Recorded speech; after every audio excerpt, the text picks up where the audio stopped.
বিশ্বনবী একবার রাত্রিবেলা সাহাবাদেরকে বললেন, তোমাদের মধ্যে কে আছো রাতের বেলা 1000 কোরআনের আয়াত করে বিছানায় ঘুমোতে যাবা?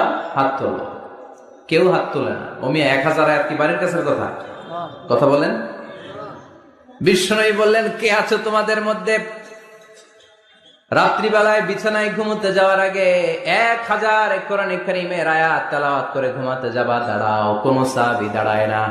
বিশ্বনবী ডানে তাকায়, বায়ে তাকায়, সামনে তাকায়, কেউ হাত তোলে না।